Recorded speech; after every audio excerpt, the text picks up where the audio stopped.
Iliad Bangla summary part 2।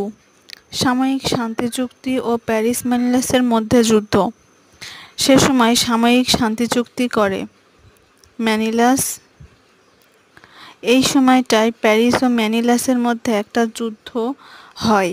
এর শর্ত এমন ছিল যে যদি মেনিলাস জেতে তাহলে হেলেনকে নিয়ে তারা গ্রিসে যাবে, আর যদি প্যারিস জেতে তাহলে হেলেনকে ছাড়াই গ্রিকরা ফিরে যাবে। এই যুদ্ধে প্যারিস যখন পরাজিত হতেই চলছিল তখন অ্যাফ্রোদিতি তাকে রক্ষা করে। তিনি হেলেনকে পাঠিয়েছিলেন মেনিলাসের মনোযোগ যুদ্ধ থেকে সরিয়ে নেওয়ার জন্য, ট্রোজানদের আক্রমণ বাড়িয়ে দেওয়া।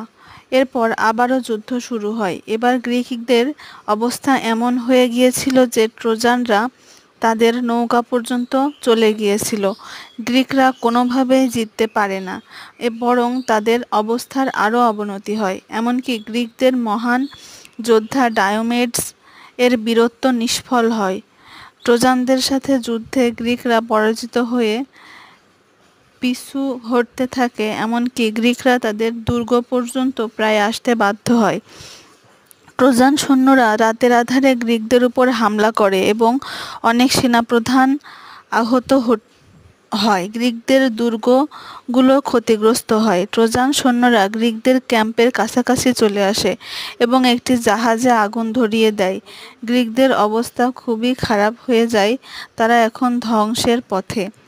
অ্যাকিলিস এর বেশে প্যাট্রোক্লাসের যুদ্ধে অংশগ্রহণ ও তার মৃত্যু। অ্যাকিলিস তার সাথীদের কথা বিবেচনা করে নেস্টরের পরামর্শে প্যাট্রোক্লাস অ্যাকিলিস ফ্রেন্ডসকে অ্যাকিলিসের জায়গায় স্থলাভিষিক্ত করে এবং অ্যাকিলিস তার বর্ম প্যাট্রোক্লাসকে দেয়।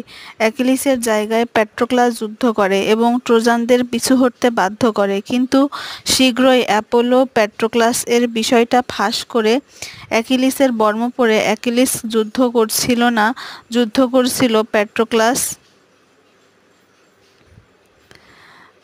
যুদ্ধ করছিল প্যাট্রোক্লাস। হেক্টর প্যাট্রোক্লাসের শিরচ্ছেদ করে। গ্রিকরা এবং ট্রোজানরা উভয়ই প্যাট্রোক্লাস এর দেহ এবং তার পরিহিত অ্যাকিলিস এর বর্ম দাবি করে। হেক্টর বর্মটি নিয়ে যায় এবং মেনিলাস এর সাহায্যে প্যাট্রোক্লাসের দেহ গ্রিকরা তাদের ক্যাম্পে আনতে সমর্থ হয়। হেক্টরের উপরে অ্যাকিলিসের প্রতিশোধ। যখন অ্যাকিলিস শোনে যে পেট্রোক্লাসকে হেক্টর হত্যা করেছে তখন সে খুবই ক্রোধান্বিত হয়